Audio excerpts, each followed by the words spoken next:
Salve, salve galera! Vamos começando aqui mais uma videoaula para vocês. Para vocês do primeiro ano é a primeira videoaula que vocês estão vendo minha. As outras turmas já estão bem acostumadas com esses dias, esse tipo de aula, tá? Sejam todos bem-vindos e bem-vindas, né? E vamos iniciar a nossa aula. Ciências da natureza e suas tecnologias. No nosso caso, a física. Nós vamos ver aqui na parte do primeiro ano exatamente a cinemática, tá? A hashtag Fica em Casa Aprendendo, que é o que a gente está fazendo esses dias. Esse dia de quarentena a gente está em casa aprendendo. Nós aprendendo daqui, vocês aprendendo daí, trocando informações, tá certo? Cinemática, a gente já viu até essa parte aqui lá no livro. A gente parou lá numa atividade, a gente já tinha visto a primeira parte. Eu achei por bem fazer esse vídeo aqui, essa aula aqui, para vocês tirarem algumas dúvidas que você pode estar repetindo, voltando, fazendo o que você quiser fazer aí, caso persista alguma dúvida, tá? Vamos lá então, vamos ver o que temos para essa mini aula. Cinemática é a parte da mecânica que estuda os movimentos dos corpos ou partículas sem se levar em conta o que os causou. Vamos estudar os movimentos dos corpos e para isso precisamos de alguns conceitos tais como: primeiro, ponto material. São corpos de dimensões desprezíveis comparadas com outras dimensões dentro do fenômeno observado. Chamaremos um ponto material de móvel. Por exemplo, uma formiga em relação a uma calçada. Olha só, essa formiga, se você observar essa formiga em relação a esta calçada, ela é simplesmente um pontinho, bem minúsculo. Isso aqui a gente até falou, o exemplo que eu dei aí foi exatamente de um ônibus em uma rodovia e você de cima, olhando esse ônibus na rodovia. Ele vai representar um pontinho na rodovia. Olha só, então, essa formiguinha aqui, ela representa um minúsculo móvel em relação a essa calçada, tá? Por isso que é chamado de ponto material. Um caminhão em relação a um campo de futebol. Olha o que acontece aí. Ó. O caminhãozinho está aqui, o caminhão é grande, mas nesse momento aqui o campo de futebol está maior do que ele em relação às posições dos dois. Então, nesse caso, ele é um ponto material, um pontinho qualquer. O 2. Corpo extenso. São corpos cujas dimensões não podem ser desprezadas, comparadas com outras dimensões dentro do fenômeno observado. Por exemplo, uma formiga em relação a uma pequena pedra. Olha só agora, a mesma formiga, mas a pedra é pequena. Nesse caso, ela não é mais um pontinho material. Nesse caso, a formiga já é considerada um corpo bem maior, um corpo extenso, tá? Por isso que são corpos cujas dimensões não podem ser desprezadas, comparadas com outras dimensões, dentro do fenômeno observado. Na calçada lá, ela ficava bem pequenininha em relação à calçada. Nesse caso aqui, ela já está bem grandinha, né? Um caminhão em relação a uma pequena rua. Olha aí, ó. Já o caminhão já não é mais o estádio de futebol, é uma pequena rua. Nesse caso, o caminhão já representa o corpo extenso. Na nossa aula lá, eu falei que era um ônibus fazendo a manobra bem próximo de você. Ele é um ônibus bem grande. Ou então também, eu falei outra coisa lá, que vocês podem tirar uma foto de um prédio, por exemplo, um edifício aí de vários andares. Você bem próximo dele para tirar uma fotografia, vai pegar exatamente só alguma parte dele, não vai pegar ele todo. Aquilo ali, nesse momento, era um corpo extenso. Mas se você tirar uma foto lá do alto, pegando toda a cidade, esse edifício sozinho, ele representa um pontinho de material, certo? Entendido? Atenção! Observe que ser ponto material ou corpo extenso depende do referencial de observação, como eu falei agora há pouco. Trajetória é o caminho percorrido pelo móvel. Para definir uma trajetória, é preciso um ponto de partida para a observação, chamado de marco zero da observação. Toda trajetória depende do referencial adotado. Isso aqui a gente falou também, só para a gente revisar. Então, para saber a trajetória, tem que saber de onde foi que você saiu. Então, se você saiu de algum lugar, aquele ponto que você saiu é chamado marco zero. Ah, professor, mas eu saí lá da rodovia, lá tinha uma plaquinha dizendo que estava no quilômetro 30. Sim, ali é o seu marco zero. É de onde você saiu, tá? Por exemplo, aqui, ó. Eu passei esse exemplo também, eu perguntei a vocês, passamos quase uma hora toda comentando, e alguns diziam uma coisa, outros diziam outra. Parecia brincadeira da resposta, mas é porque as perguntas também parecem, já falei para vocês, que as perguntas que eu faço dentro da física parecem perguntas bobas, por isso que as respostas merecem ser bobas também.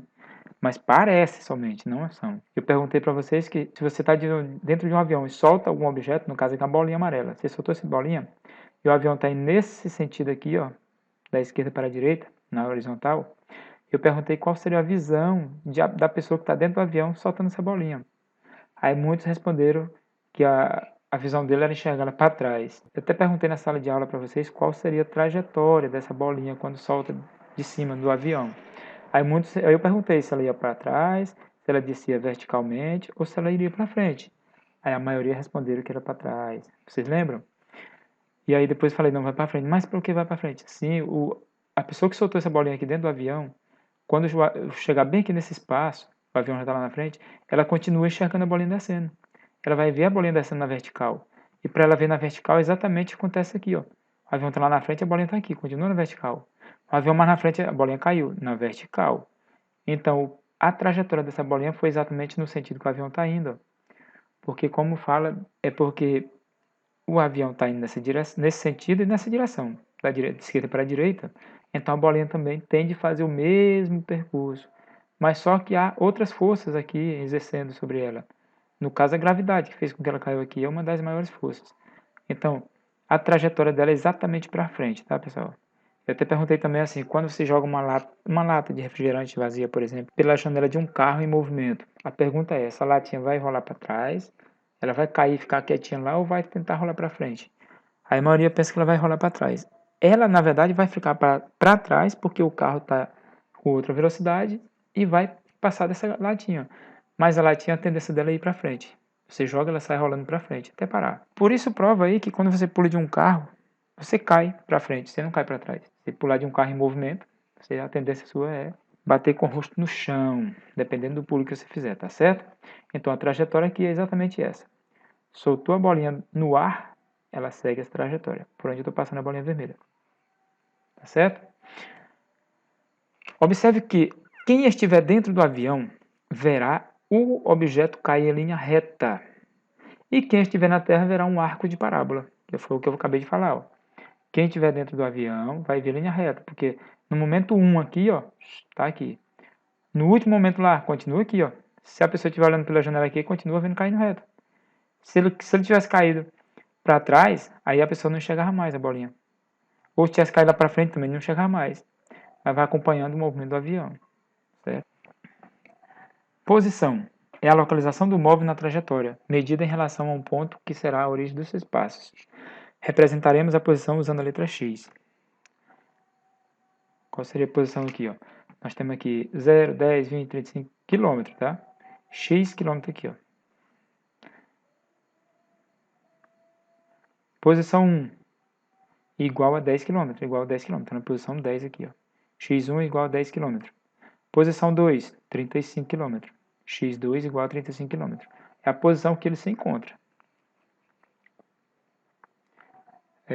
Quando a posição de um móvel se altera em relação a um referencial no decorrer do tempo, dizemos que o corpo encontra-se em movimento. Lembra que eu falei isso aqui? Fiquei caminhando dentro da sala e perguntando se eu estava em movimento. Então a resposta é quando está em movimento? Quando há um referencial adotado. E em relação a esse referencial, há uma diferença de espaço, de uma posição do móvel, que se altera ou para maior ou para menor, ou se afasta ou se aproxima. Caso contrário, será repouso, tá? Quando a posição de um móvel não se altera em relação a um referencial no decorrer do tempo, dizemos que o corpo encontra-se em repouso. Deslocamento é a variação da posição do móvel em um referido intervalo de tempo, representado por ΔX, delta variação, tá? X. Lembra que aquele deslocamento, aquele outro era posição. Deslocamento é você fazer exatamente isso aqui, ó. ΔX é igual a x menos x0. O que seria x?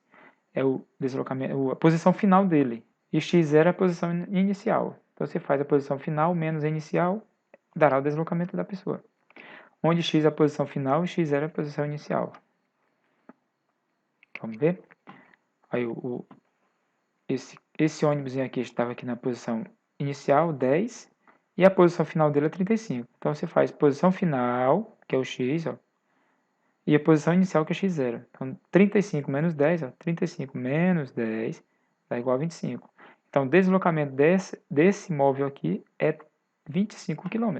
Agora, se o móvel saiu daqui do 10, foi até no 35, depois voltou do 35 para o 10 novamente, aí nós teremos que fazer aqui, ó, ΔX, que é o espaço final dele, x menos x0. Quem é o espaço final dele? Ó, ΔX vai ficar igual a 10, que ele parou lá no 10 no final aqui, ó, 10. Aí menos o inicial, também saiu do 10. Aí ΔX vai dar exatamente 10 menos 10, 0. Lembra que eu falei para vocês? Pode andar o mundo todo. Saiu do Sítio Novo, pode Imperatriz, São Paulo, São Luís, roda o Brasil todo. E mais no final para em Sítio Novo. Então, o espaço inicial, Sítio Novo. Final, Sítio Novo. Então, qual foi o deslocamento dessa pessoa, desse móvel? Nesse caso, 0. Deslocamento é nulo. Entendido? Vamos lá. Velocidade escalar média. A razão entre o deslocamento sofrido pelo móvel em um dado intervalo de tempo chamamos de velocidade escalar média e representamos pela equação abaixo. Aqui a gente já viu também lá para trás, já sabe como é que faz essas equações, né? Aqui nós temos o móvel aqui no movimento, na posição inicial e aqui na posição final. Para a gente saber qual foi a média desse deslocamento, é exatamente fazer isso aqui, ó. Velocidade média é igual à variação do deslocamento, que foi daqui para cá, dividido, ó, se está assim aqui é dividir, pela variação do tempo que ele gastou exatamente daqui para cá, ó, do x0 para o x. E aí divide um pelo outro e você encontra a velocidade média nesse espaço. A velocidade média no Sistema Internacional de Unidades, o SI, é medida em metros por segundo. Lembra que eu falei lá no início? O SI trabalha com padrão. O comprimento é metro e o tempo é segundo. Por isso que trabalha metro por segundo. Aí terá, muitas vezes nas provas que você observar, tem que fazer a conversão de metro para segundo ou de quilômetro por hora, alguma coisa assim. Vamos ver aqui o que acontece. Lembre-se que para transformar quilômetros por hora em metro por segundo, basta dividir o número por 3,6. Para transformar metro por segundo em quilômetros por hora, basta multiplicarmos o número por 3,6. Então você vai fazer, para transformar desse aqui do maior para o menor, que maior quilômetro é maior que metro, você divide por 3,6. Do menor para o maior, você multiplica por 3,6. Hora de exercitar. Abra seu livro de física na página 44 e continue fazendo os exercícios. Por que continue fazendo? Porque a gente já fez alguns, então a gente vai continuar fazendo no caderno, que eu vou continuar com a mesma tese de olhar no final do período e dar uma nota pela organização dessas atividades, tá bom? Desses exercícios. No nosso caso de física é chamado de EP, exercícios propostos. Então, já passei o EP1 e o EP2, tá? Agora a gente vai fazer o EP3, EP4, EP5, EP6 e o EP7. São muitos, pessoal, mas é para esses muitos aí é para a gente fazer relacionado a todas as aulas que ficaram paradas das semanas passadas, tá bom? Então você irá fazer exatamente esses EPs, esses exercícios propostos, depois enviar fotos desses exercícios copiados e respondidos para o meu Zap, tá bom? Para o meu WhatsApp. Você pode tirar a foto lá e pegar mais de uma foto, não tem problema não. Pode mandar que eu vou adicionando aqui na pasta. E essas fotos serão para comprovar a frequência sua durante esse período, tá bom? Que esse período não estamos de férias. Caso você não faça atividade, não enviar, você não será contabilizado lá nas presenças. Então, galera, falou, um abraço e até a próxima. Que tenha aprendido alguma coisa, tá bom? Tchau, tchau.